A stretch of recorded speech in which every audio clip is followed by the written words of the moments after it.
Асырбек Мойдунович, акыркы учурларда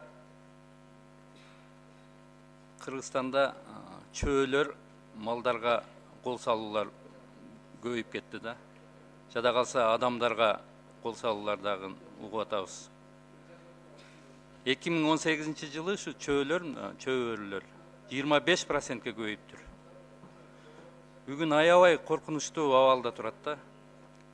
Таладагы кыргоол, чиил, өрдөк, коён ушулардын баарын кырып бүттү. Малга азыр кол салуулар көбөйдү. Ушу чөөлөргө мамлекет тарабынан 2000 сом бөлүнөт экен.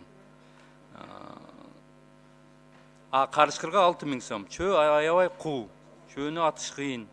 Ушуну карышкыр менен теңеп 6000 сомдон төлөй турган кылып, өкмөт тез ыкчам ушундай чечим кабыл алыш керек.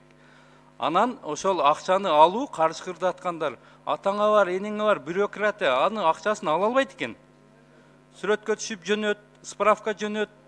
Анан ушундай аңчылардын бүгүнкү күндө кызыкчылыгы жок болуп кетти. Чөөлөр бүгүн элдин арасында эмес, мына жогору жакта жашагандар айтат, резиденциянын ичинде уулуп атат. Өкмөт башчысы ошол жерде угуп аткандыр, өкмөт башчысына айтыңыз. Биз эки буттуу чөөлөр менен күрөшөбүз деп, мына 4 аяктуу чөөлөрдү унутуп калдык окшойт.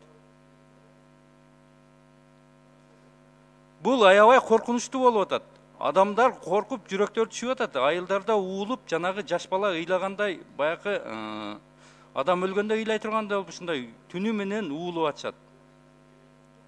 Өкмөт тез аранын ичинде ушул ыкчам чечимди кабыл алып, аңчыларга шартты түзүп, жана бюрократияны жоюп, тез арада мына акчасын көбөйтүп, ушул маселени чечиш керек. Антпесе эртең мына малды, элдин малы азыр бүт короодо, жайыттарга чыкканда дагы кыра башташат. Былтыркы 2018 жылы 50 миллион сомго чейин чыгым болуптур адамдардан. Мамлекет 6 миллион сом гана ушул аңчылардын карышкырларга төлөөгө атып эмеге төлөөгө 6 миллион сом эле акча бөлгөн. Мында кичине ойлонуп туруп иш кылыш керек. Асырбек Мойдунович, мага тез аранын ичинде жооп бериңиздер, кандай чечим кабыл аласыздар, тез аранын ичинде бул маселени чечиш керек.